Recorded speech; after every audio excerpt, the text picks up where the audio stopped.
तो दोस्तों, पिछली क्लास में हमने बताया था कि इसका राइट आंसर क्या है। तो इसका राइट आंसर है सिली या पिंड, ऑप्शन नंबर सी। चलिए, 2D तथा 4D क्षमता वाले दो लेंसों के संयोग की तुल्य क्षमता ज्ञात कीजिए। तुल्य क्षमता कितनी है? तो ये 6D, ऑप्शन नंबर ए।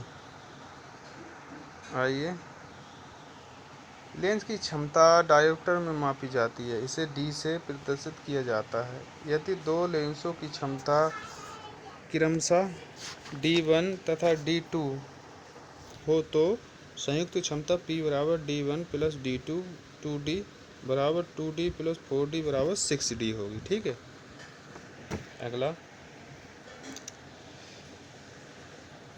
के परिवर्तन से वायु में ध्वनि की गति में परिवर्तन नहीं होता है। तो इसका सही आंसर होगा वायु दाब के परिवर्तन से, ऑप्शन नंबर सी होगा। अगला,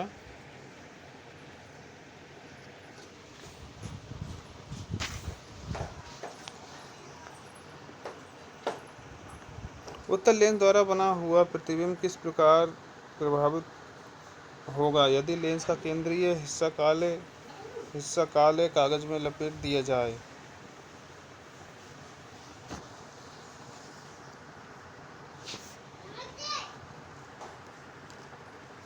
तो ये होगा प्रतिबिंब की प्रदीप्ति की तीव्रता कम हो जाएगी, ऑप्शन नंबर बी। जब प्रकाश की कोई किरण प्रकाशिता सघन माध्यम से विरल माध्यम की तरफ जाती है तो वह कैसे होगी? नॉर्मल से दूर मुड़ती है, option number C. Albert Einstein था एक प्रसिद्ध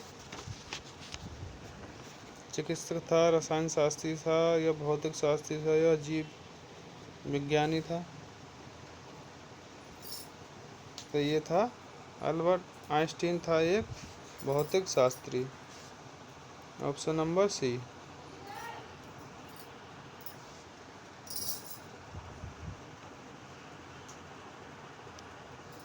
किसी माध्यम के अपवर्तनांक लैम्ब्डा निर्माण में प्रकाश की गति c और उस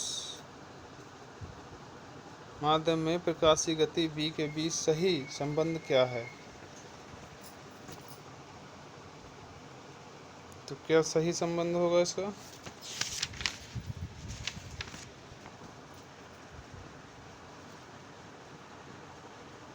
तो ऑप्शन नंबर सी, लैम्ब्डा बराबर c बटे u, बी। अगला, एक सुपरसोनिक वायुयान की गति होती है। एक सुपरसोनिक वायुयान की गति होती है, कैसी होती है? ध्वनि की चाल से अधिक। ध्वनि की चाल से अधिक, ऑप्शन नंबर सी। पानी के अंदर ध्वनि सुनने का यंत्र कहलाता है। पानी के अंदर ध्वनि सुनने का यंत्र का क्या नाम है? तो उसे कहते हैं हाइड्रोफोन, ऑप्शन नंबर डी। अगला, जब ध्वनि तरंगे वायु से पानी की ओर गमन करती हैं तब निम्नलिखित किस परिणाम में परिवर्तित नहीं होता? किस परिणाम में परिवर्तित नहीं होता है?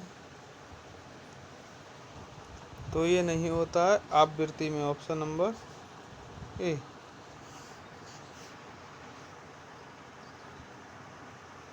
बल्ब फूटने पर तेज आवाज होती है क्योंकि इसके अंदर शून्य होता है। तंतु धातु का वायुमंडलीय गैसों से संपर्क होने पर तीव्र प्रतिक्रिया होता है। इसके अंदर ज्वलनशील गैस भरा होता है। इसके अंदर भरा अक्रिय गैस काफ़ी गर्म होता है। तो इसका सही आंसर क्या होगा? इसके अंदर शून्य होता है, ऑप्शन नंबर ए। अगला,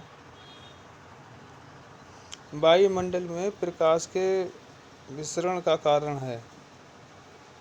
वायुमंडल में प्रकाश के विसरण का कारण है, क्या कारण है? तो यह है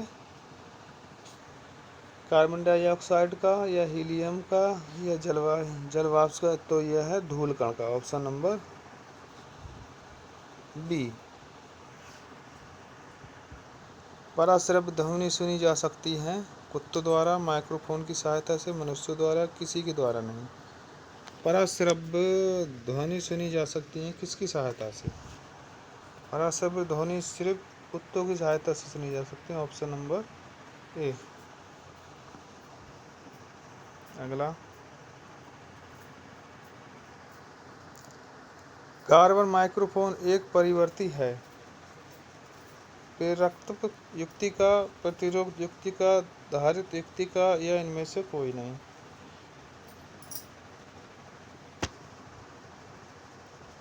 तो इसका सही आंसर बताइए क्या होगा?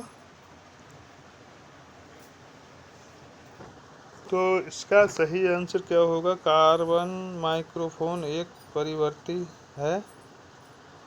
किसका है? प्रेरक